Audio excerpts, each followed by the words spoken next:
નમસ્કાર, આપ જોઈ રહ્યા છો મંતવ્ય ન્યૂઝ અને હું છું આપની સાથે લખમાં. સિટી લાઈવમાં આપ સૌનું સ્વાગત છે. બુલેટિનની શરૂઆત કરીશું, જેમાં સમાચાર ગીર સોમનાથની અંદર ડિમોલેશનનો મામલો પ્રકાશમાં આવ્યો હતો અને તે મામલે હવે હાઈકોર્ટે મોટો ચુકાદો આપી દીધો છે. આ સમગ્ર મુદ્દાને લઈ અને હાઈકોર્ટે મોટો ચુકાદો આપ્યો છે.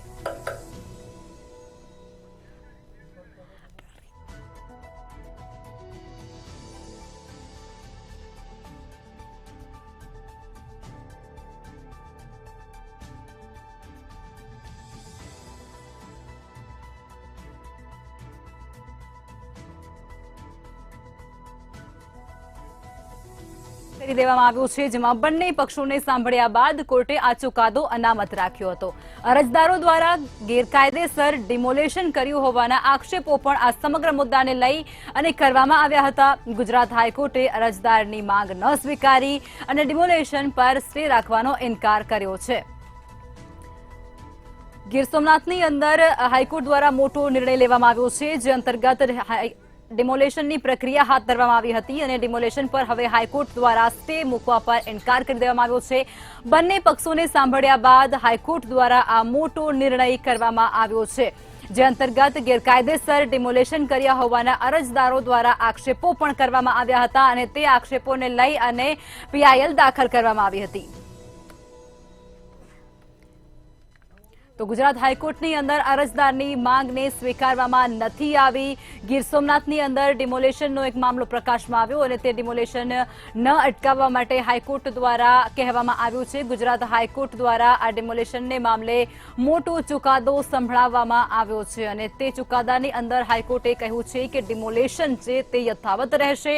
ડિમોલેશન પર સ્ટે આપવાનો હાઈકોર્ટ દ્વારા સાફ ઇનકાર કરી દેવામાં આવ્યો છે. બંને પક્ષોને સાંભળ્યા બાદ કોર્ટ દ્વારા આ ચુકાદો આપવામાં આવ્યો છે. તે અંતર્ગત તેમના દ્વારા ગેરકાયદેસર ડિમોલેશન પર સ્ટે ન રાખવા કહેવાયું.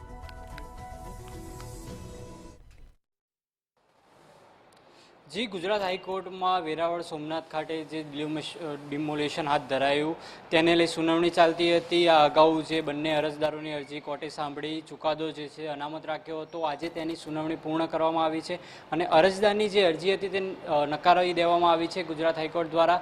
ગુજરાત હાઈકોર્ટ દ્વારા જે અરજી હતી તેને લઈને એક મહત્વનું ચુકાદો એ આપવામાં આવ્યો છે કે અરજદારનું કહેવું હતું કે જે હાલની સ્થિતિમાં ડિમોલેશન જ્યાં સુધી પહોંચ્યું છે ત્યાં સુધી સ્થાયી રાખવામાં આવે, આગળ તેને ન ધકેલવામાં આવે, પરંતુ ગુજરાત હાઈકોર્ટે અરજદારની આ જે વિનંતી હતી તે પણ નકારી દીધી છે. વેરાવળના કલેક્ટર દ્વારા જે છે ડિમોલેશન હાથ ધરવામાં આવ્યું હતું. બંને પક્ષે અરજીઓ કરી હતી. અરજદાર દ્વારા કહેવામાં આવ્યું હતું કે જે જગ્યા છે તે કબ્રસ્તાન છે. તે અરજદારે એ પણ સ્વીકાર્યું હતું કે 1903માં સરકાર દ્વારા અપાયેલી આ જમીન સરકારી જ જમીન છે, પરંતુ ત્યાં કબ્રસ્તાન છે અને ત્યાં કેટલાક મહાનુભાવોની જે છે કબર ખોદવામાં આવી હતી અને અન્ય જે સામાન્ય લોકોની કબરો પણ ત્યારે આવેલી છે. ત્યારે આ એક ધાર્મિક લાગણીને જોડાયેલો મુદ્દો છે, તેને લઈને તે પણ જોવામાં આવે, પરંતુ ગુજરાત હાઈકોર્ટે સરકારની જે કામગીરી હતી તેને ન્યાયિક ગણાવી હતી અને જે ડિમોલેશનની પ્રક્રિયા છે તે હાથ ધરવામાં આવશે. જણાવી દઈએ કે આ જે સોમનાથ ટ્રસ્ટ છે તેને આ જમીન ફાળવવામાં આવશે અને બીજા વિકાસના કાર્યો થવાના છે. ત્યારે ગુજરાત હાઈકોર્ટ દ્વારા અરજદારની જે આ મુદ્દે જે અરજી હતી તે નકારી દેવામાં આવી છે. જી, ગીર સોમનાથની અંદર ડિમોલેશનનો મામલો પ્રકાશમાં આવ્યો અને તે મામલે હાઈકોર્ટે અરજદારની માંગને સ્વીકારી નથી અને તેમના દ્વારા મોટો ચુકાદો આ ગેરકાયદેસર ડિમોલેશનને લઈ અને કરવામાં આવ્યો છે. ગીર સોમનાથની અંદર ગેરકાયદેસર ડિમોલેશનને લઈ અને હાઈકોર્ટે મોટો ચુકાદો સંભળાવ્યો છે. ત્યારે ગુજરાત હાઈકોર્ટ દ્વારા કહેવામાં આવ્યું છે કે ગેરકાયદેસર ડિમોલેશન છે તે યથાવત રહેશે, તેના પર સ્ટે મૂકવામાં નહીં આવે. ડિમોલેશન પર સ્ટે આપવાનો હાઈકોર્ટ દ્વારા સાફ ઇનકાર કરી દેવામાં આવ્યો છે. બંને પક્ષોને સાંભળ્યા બાદ આ નિર્ણય તેમના દ્વારા કરવામાં આવ્યો છે. બંને પક્ષોને સાંભળ્યા બાદ હાઈકોર્ટ દ્વારા આ આકરો ચુકાદો આપવામાં આવ્યો. આજથી 9 દિવસ માટે દુનિયાના સૌથી લાંબા નૃત્ય મહોત્સવ અને વર્લ્ડ હેરિટેજ ગરબાના પર્વ એવા નવરાત્રીનો પ્રારંભ થઈ રહ્યો છે।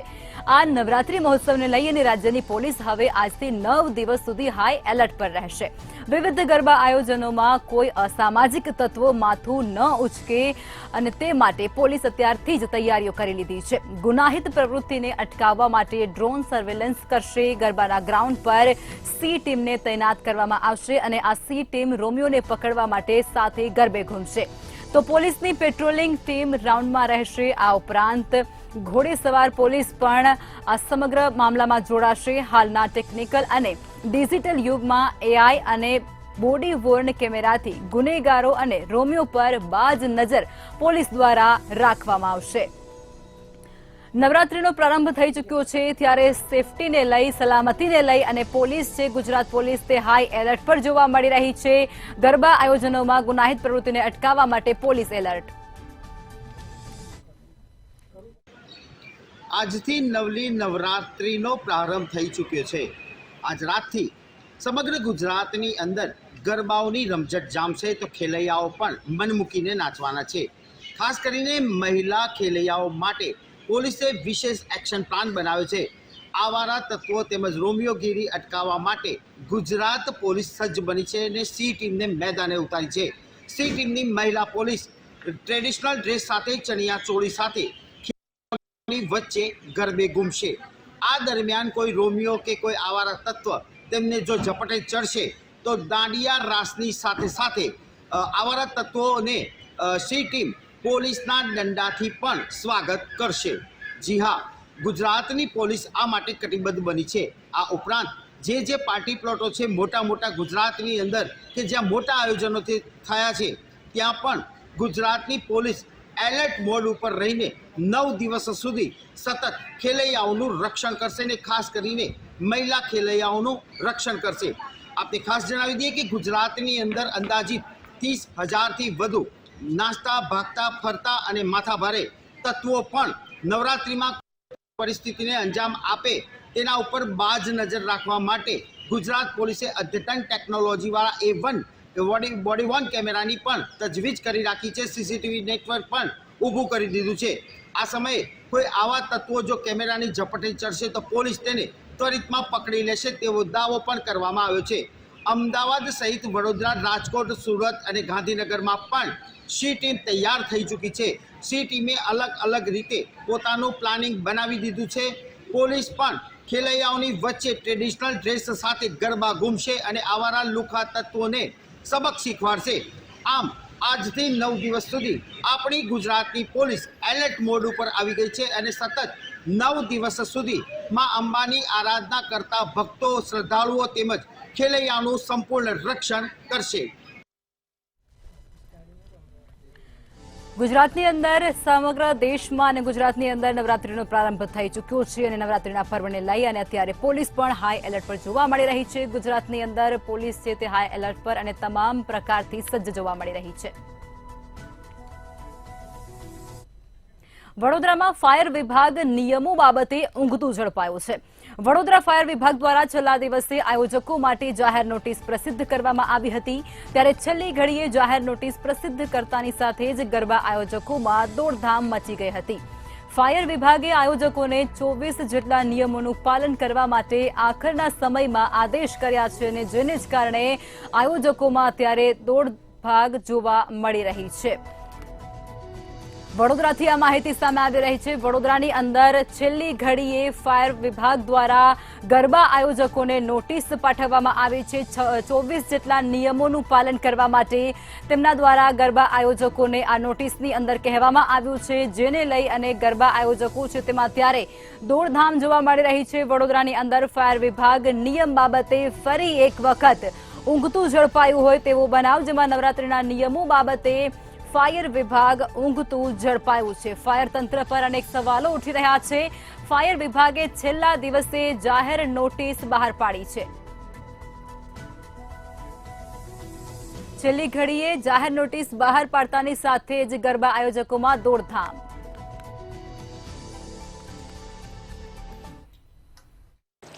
નવલી નવરાત્રી જે શરૂઆત થઈ ચૂકી છે, આજે પ્રથમ નોરતું છે, પરંતુ હજી સુધી વડોદરાનું જે ફાયર વિભાગ છે તે ક્યાંક ઊંઘતું હોય તેવું લાગી રહ્યું છે, કારણ કે જે પ્રમાણે જે એસઓપી પોલીસ અને ફાયર વિભાગ દ્વારા જે ગરબા આયોજકો છે તેને આપવાની વાત કરવામાં આવી હતી, મોડી રાત સુધી ગરબા તમામ જે લોકો છે તે રમવાના છે, ત્યારે આ સમગ્ર ઘટનામાં ફાયર એનઓસીની ખૂબ જ જરૂરિયાત જણાઈ હતી। ત્યારે ફાયર વિભાગ વડોદરાનો હજુ સુધી પણ જે એનઓસી કેટલા લોકોને આપી અથવા કેટલા લોકોને એનઓસીની જે અરજીઓ આવી છે તેનો નિકાલ કરવામાં અસમર્થ રહ્યું છે।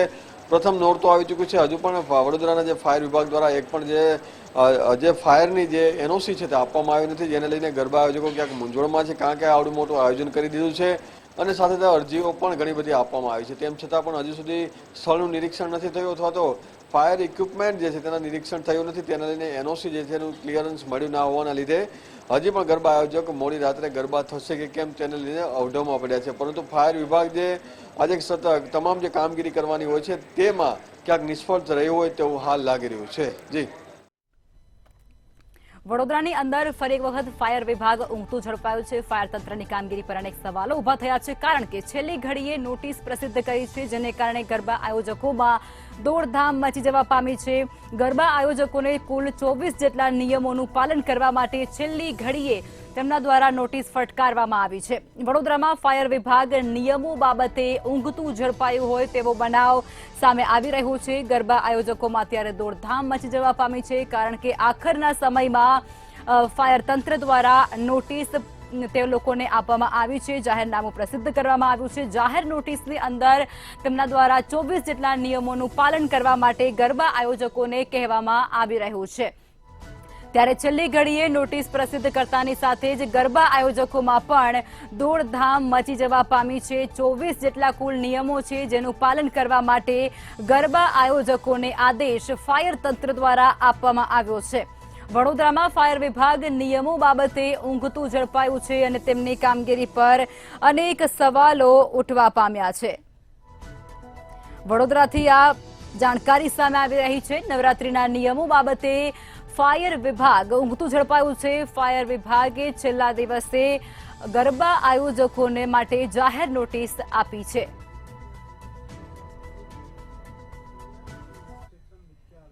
માં આદ્યશક્તિ, માં જગદંબા અને ભવાનીના નવલા નોરતાનો આજથી પ્રારંભ થઈ ગયો છે। જગત જનની માં અંબાની ભક્તિનું પર્વ આજે શરૂ થઈ ગયું છે, ત્યારે ભાવનગરના ગોહિલવાડમાં શ્રદ્ધાળુઓમાં ભાવ અને ભક્તિ રસનો અનોખો માહોલ સર્જાયો છે। શહેર અને જિલ્લામાં આવેલા મંદિરો, સંસ્કાર મંડળ વડવાડા ચામુંડામાં સંસ્કાર મંડળ, ખાડિયા કુવા ખોડિયાર મંદિર તથા રાજપરા ખોડિયાર મંદિર ખાતે સવારથી જ ભાવિકો દર્શનાર્થે ઉમટી પડ્યા હતા। ભક્તિના રંગે ભક્તો રંગાઈ ગયા હોય તે રીતે વહેલી સવારથી જ તમામ મંદિરોની અંદર ભક્તોની ભારે ભીડ જોવા મળી રહી છે। ચારે બાજુ જય માતાજીના નાદ સાથે મંદિરો ગુંજી રહ્યા છે। નવરાત્રીની અનેક જગ્યાઓ પર ધામધૂમપૂર્વક ઉજવણી કરવામાં આવી રહી છે। શહેર સાથે જ ગ્રામ્ય વિસ્તારોના જે મંદિરો છે ત્યાં પણ ભક્તોની ભારે ભીડ। જી ચોક્કસ, આજથી નવરાત્રિનો પ્રારંભ થઈ રહ્યો છે, ત્યારે ખાસ કરીને માઈ ભક્તો દ્વારા વહેલી સવારથી જ માતાજીના મંદિરોની અંદર જય માતાજીને ગગનભેદી નાદ સાથે માતાજીની પૂજા અર્ચના કરવા પહોંચ્યા હતા। સાથે ભાવનગર શહેર અને જિલ્લામાં પણ મંદિરોની અંદર ભાવિ ભક્તોની ભીડ છે તે જોવા મળી હતી। ત્યારે ખાસ કરી ભાવનગરના જે પૌરાણિક મંદિરો છે, જેમાં રાજપરા ખોડિયારમાંનું મંદિર હોય, કે પછી ભાવનગર નજીક ભંડારીયામાં બહુચરનું મંદિર હોય, ત્યાં પણ વિવિધ કાર્યક્રમોનો આજથી પ્રારંભ થયો છે। ભંડારીયા ખાતે પણ 300 વર્ષ જૂનું જે મંદિર છે, ત્યાં આગળ વર્ષોની જે પરંપરાગત છે માતાજીનો અંગી કારનો જે આજે ધાર્મિક પ્રસંગ છે તે કરવામાં આવ્યો હતો। આ પ્રસંગે જે માતાજીના જે ભક્તો છે તે મોટી સંખ્યામાં ઉપસ્થિત રહ્યા હતા। ભાવનગરના તમામ જે માઈ ભક્તોના જે માઈ મંદિર છે ત્યાં આગળ ભક્તોની મોટી ભીડ છે તે જોવા મળી હતી। તેમજ જે ખેલૈયાઓ છે તે પણ થનગની રહ્યા છે। જ્યારે નવરાત્રિના પ્રારંભની આતુરતાથી રાહ જોતા હતા તે ખેલૈયાની જે રાહ જોવાનો અંત છે તે આજે આવી ચૂક્યો છે। આજે રાત્રે દરમિયાન અનેક મંદિરોની અંદર પૌરાણિક નાટકો પણ રચાશે, ત્યારે અનેક જે કહી શકાય કે ધાર્મિક પ્રસંગો પણ કરવામાં આવશે। સાથે ભાવનગરમાં પ્રાચીન અને અર્વાચીન જે નોરતાનો છે તેનો પણ પ્રારંભ થશે। ભાવનગર શહેરમાં વાત કરીએ તો શહેરની અંદર જે જાહેર ગરબાઓ છે તે તેમજ શહેરી મહોલ્લાઓમાં પણ ગરબાનો પ્રારંભ થવાનો છે. સાથે જ જે અર્વાચીન એટલે કે જે પ્રોફેશનલ ગરબાઓ છે તેવા 5 ગરબાઓનો પણ પ્રારંભ થવાનો છે. સાથે જ ભાવનગર શહેરની અંદર અનેક જે પૌરાણિક મંદિરો છે ત્યાં આગળ કહેવાય કે પરંપરાગત રીતે જે ભવાઈઓ નાટકો રજૂ થતા હોય છે તેનો પણ પ્રસંગનો પ્રારંભ આજથી થવાનો છે. ત્યારે અનેક મંદિરોની અંદર ભવાઈ અને નાટકો પણ થશે. આજે જે રીતના નવરાત્રિનો પ્રારંભ થયો છે ત્યારે પ્રથમ નોરતે જે મંદિરો છે તેની અંદર માતાજીની આરાધના કરવા માઈ ભક્તોની ભારે ભીડ ઉમટી પડી હતી. જી રાજ્યની અંદર નવલા નોરતાની શરૂઆત થઈ ચૂકી છે અને તે અંતર્ગત તમામ મંદિરોની અંદર માઈ ભક્તો માતાજીના દર્શન કરવા માટે અને તેમને રીઝવવા માટે ત્યાં ઉપસ્થિત જોવા મળી રહ્યા છે. ચારે બાજુ જય માતાજીના નાદ સાથે મંદિરો ગુંજી રહ્યા છે. નવરાત્રિની અનેક જગ્યાએ ધામધૂમપૂર્વક ઉજવણી કરવામાં આવી રહ્યા છે, જે અંતર્ગત જગત જનની મા અંબાની ભક્તિનું પર્વ આજે શરૂ થયું છે અને ભક્તોમાં પણ નવરાત્રિને લઈને ભારે ઉત્સાહ જોવા મળી રહ્યો છે. મહેસાણાથી આબુ રોડ રેલ લાઇન પરથી પસાર થતી ટ્રેનો 6 દિવસ માટે નિરસ્ત રહેશે તેવી જાહેરાત પશ્ચિમ રેલવે દ્વારા કરવામાં આવી છે. રેલવે તંત્ર દ્વારા ઇન્ટરલોકિંગની કામગીરી કરવાની હોવાથી આ ટ્રેક પર દોડતી ટ્રેન બંધ રહેશે.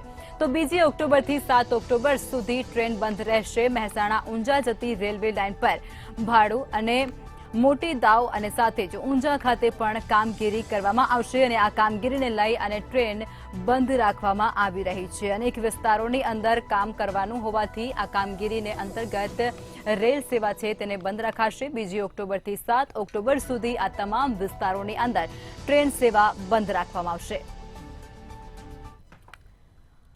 ઇન્ટરબ્લોકિંગના કારણે ટ્રેન વ્યવહાર ઠપ થયોની અસર જોવા મળી રહી છે. મહેસાણાની અંદર મહેસાણાથી પસાર થતી મહેસાણા આબુ રોડ ટ્રેન 6 દિવસ બંધ રહેશે અને 23 ટ્રેનોને ડાયવર્ઝન કરાઈ છે.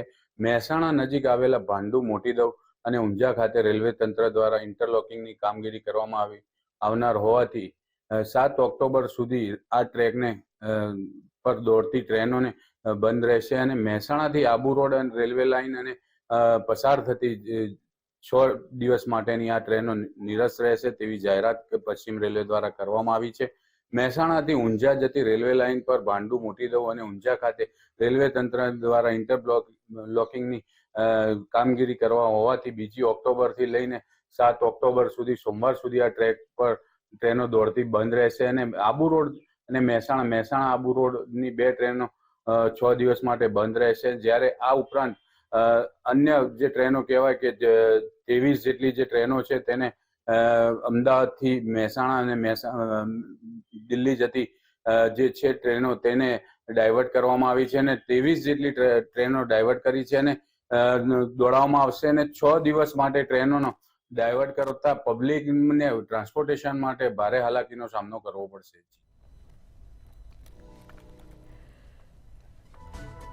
ઇન્ટરલોડિંગથી ટ્રેનની અસર પહોંચવા પામશે. પાટાની કામગીરીને લઈ અને કાર્યવાહી બંધ રાખવામાં આવશે. ટ્રેનની સેવા છે તે ખોરવાશે. 23 જેટલી ટ્રેનોને રૂટ ડાયવર્ટ કરી અને દોડાવવામાં આવશે તે પ્રકારનો નિર્ણય પશ્ચિમ રેલવે દ્વારા કરવામાં આવ્યો છે. મહેસાણાથી પસાર થતી ટ્રેનો 6 દિવસ માટે સદંતર બંધ રહેશે તેવી પણ વિગતો હાલ પ્રકાશમાં આવી રહી છે.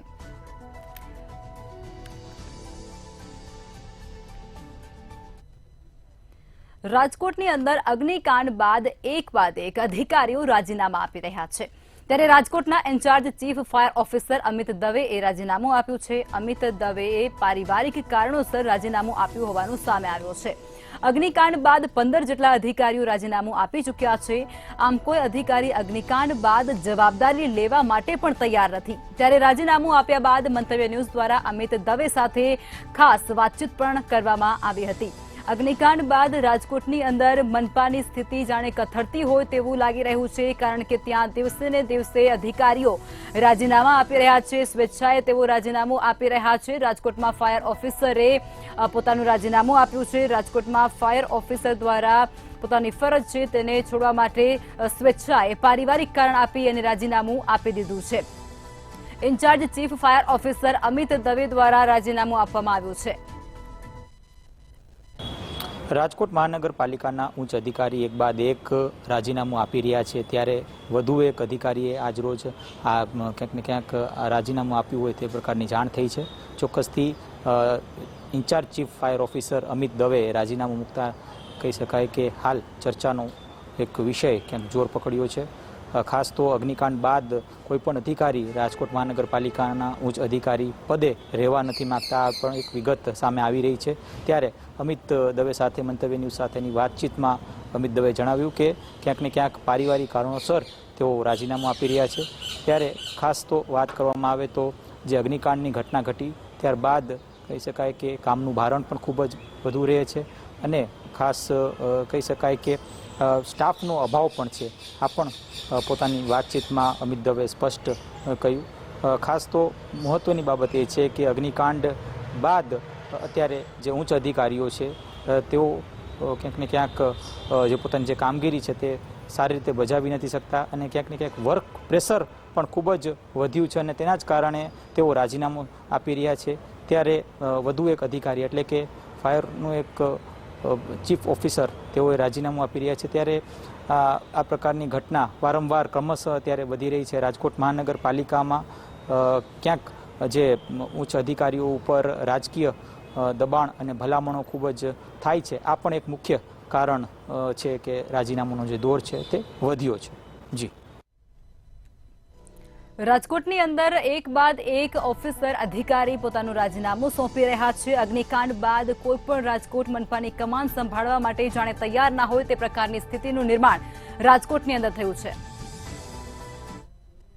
જામનગર જિલ્લા એસઓજી પોલીસ પેટ્રોલિંગમાં હતી અને જોડિયા ગામે 3 શખ્સો અફઘાની ચરસનો જથ્થો સગેવગે કરવાની પ્રેરવી કરી રહ્યા હતા, જેથી ઘટના સ્થળે જઈ અને 3 શખ્સોની અટકાયત કરી અને તેમના કબજામાંથી 5.8 અને 59 કિલોગ્રામનો ચરસનો જથ્થો મળી આવતા મુદ્દામાલને કબજે કર્યો છે. જામનગર પોલીસ અધિક્ષક પ્રેમસુખ ડેલુ દ્વારા જિલ્લામાં નશીલા પદાર્થના વેપાર ઉપર રોક લગાવવા અને નશાખોરીને રોકવા માટે નો ડ્રગ્સ ઇન જામનગર અભિયાન શરૂ કરવામાં આવેલ છે અને જે અભિયાન અંતર્ગત એસઓજીના પોલીસ ઇન્સ્પેક્ટર BN ચૌધરી તથા પોલીસ સબ ઇન્સ્પેક્ટર LM ઝેરના માર્ગદર્શન મુજબ સ્ટાફની ટીમ દ્વારા જામનગર ગ્રામ્ય વિસ્તારમાં પેટ્રોલિંગમાં હતી અને તે દરમિયાન તેમના દ્વારા આ જથ્થો ઝડપી પાડવામાં આવ્યો.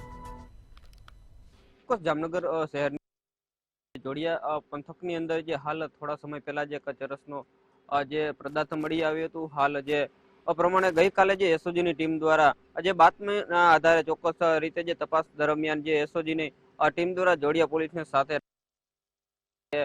ચરસનો જે 5 કિલોથી ઉપરાંત વધુ જે જથ્થો ઝડપાયો છે ને હાલ તેને લઈને તમામ તપાસ પણ આરંભી છે. હાલ 3 શખ્સોને પણ અટકાયત કરવામાં આવી છે. હાલ 5 કિલોથી વધારે જે ચરસનો જથ્થો છે નશીલા પદાર્થનો તે એસઓજીની ટીમ દ્વારા જપ્ત કરવામાં આવ્યો છે અને 3 આરોપીને પણ જે જપ્ત કરી અને હાલ તમામ પ્રકારની જે પૂછપરછ ચાલુ છે. અન્ય જે 9 લાખનો મુદ્દામાલ સહિત 3 મોબાઈલના નંગ છે તે પણ જપ્ત કરવામાં આવ્યા છે. હાલ તેમના મોબાઈલની દરમિયાન જે હિસ્ટ્રી નીકળશે તમામ પ્રકારના જે તપાસ કરવામાં આવશે. હાલ અન્ય શખ્સોની આમાં સંડોવણી છે કે કેમ તે પણ પોલીસ પ્રશાસન દ્વારા તમામ પ્રકારના કાર્યવાહી કરવામાં આવશે. હાલ તેમને લઈને સમગ્ર જે જોડિયા પંથક છે તેની અંદર પણ તપાસ હાલ ચાલુ છે.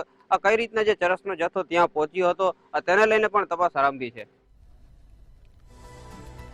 જામનગરની અંદર નો ડ્રગ્સ ઇન જામનગર અભિયાન ચલાવવામાં આવી રહ્યું છે.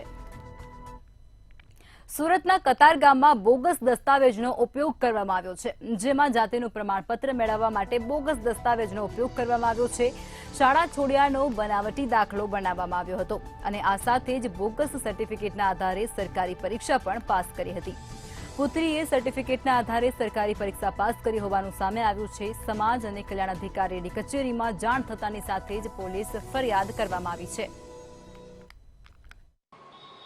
રાજસ્થાનના ખટકી પરિવારનું કારસ્તાન સામે આવી રહ્યું છે. કતાર ગામમાં રહેતા હોવાનું બોગસ સર્ટિફિકેટ બનાવવામાં આવ્યું છે. જાતિનું પ્રમાણપત્ર જે છે બોગસ બનાવવામાં આવ્યું છે. શાળા છોડ્યા બાદ પણ બોગસ સર્ટિફિકેટ બનાવવામાં આવ્યું છે. સરકારી નોકરી મેળવવા માટે આથંગા કરવામાં આવ્યા છે. તો સાથે જ બોગસ જે સર્ટિફિકેટ છે એ રજૂ કરાતા સમગ્ર હકીકત સામે આવતા ભાંડો ફૂટ્યો હતો.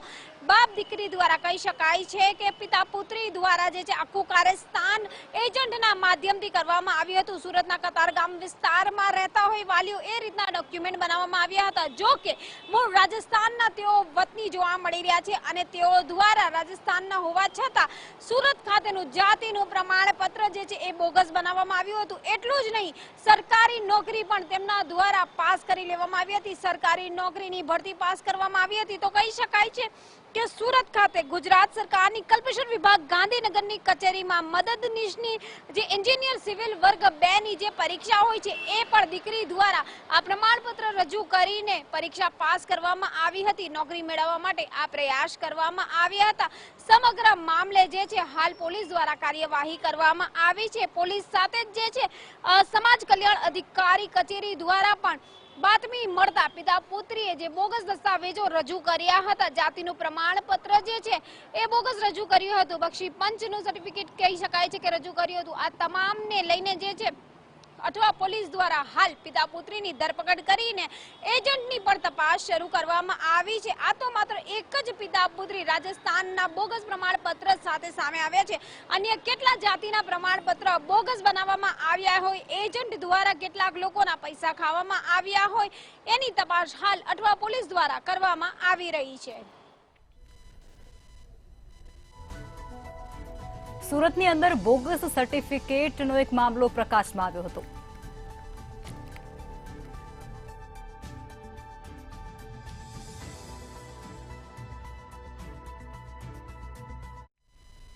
રાજ્યમાં ચાલી રહેલા રોડ અને મેટ્રો પ્રોજેક્ટ તેમજ બુલેટ ટ્રેન પ્રોજેક્ટને અસર થવાની ભીતિ સેવાઈ રહી છે.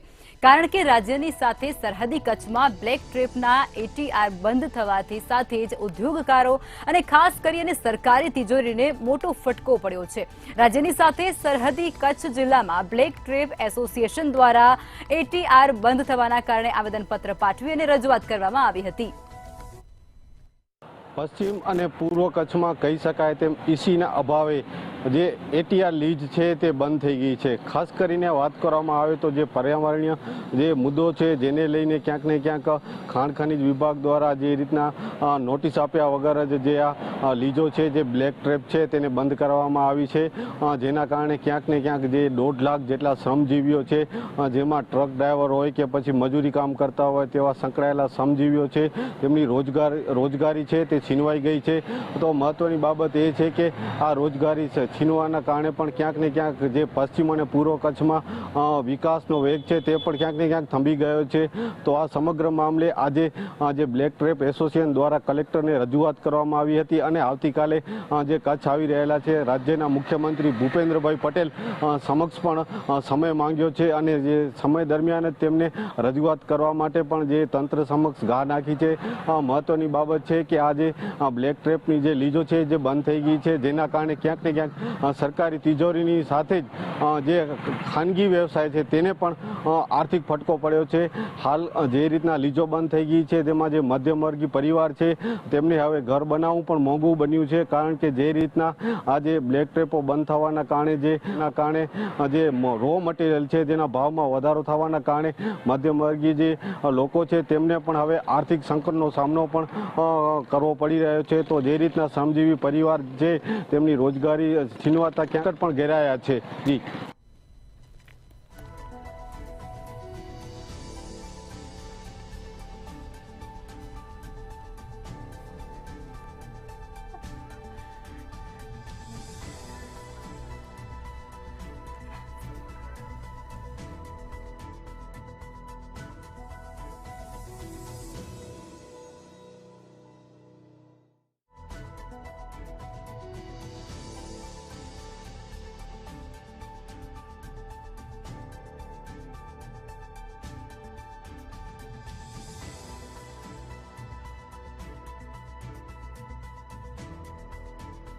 આવી રહ્યા છે. બ્લેક ટ્રેપના એટીઆર બંધ થવાથી ઉદ્યોગકારો અને સરકારને મોટો ફટકો લાગ્યો છે.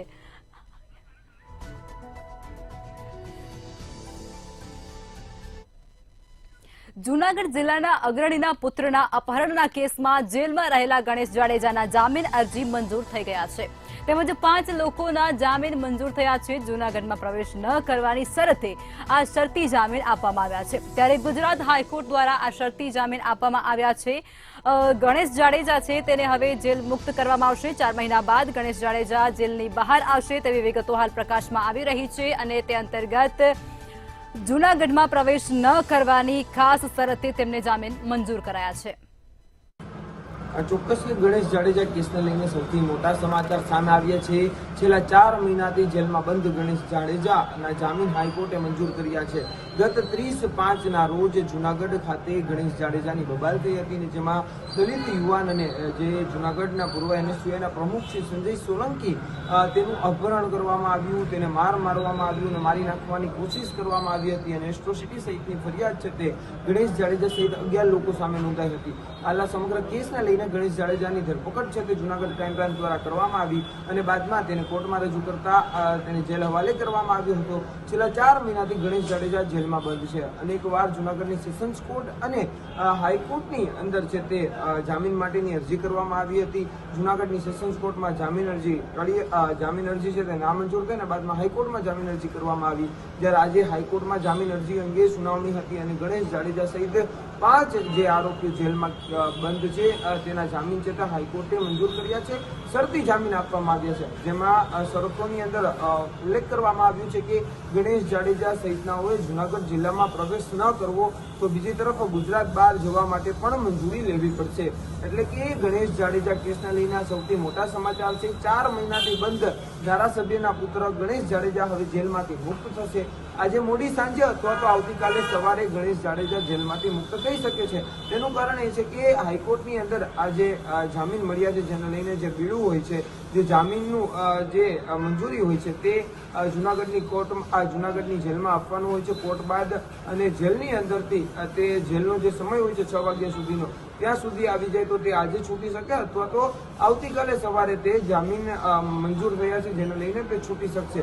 એટલે કે ગણેશ જાડેજા કેસને લઈને અનેક જે સમાચારો સામે આવ્યા હતા અને હવે અંતે ગણેશ જાડેજા જેલમાંથી મુક્ત થશે. સૂત્રોમાંથી એ પણ માહિતી મળી રહી છે કે ગોંડલની અંદર પણ તૈયારીઓ શરૂ થઈ ગઈ છે અને ધામધૂમથી ગણેશ જાડેજાનું સ્વાગત કરવામાં આવે તેવી પણ હાલ માહિતી મળી રહી છે. જી,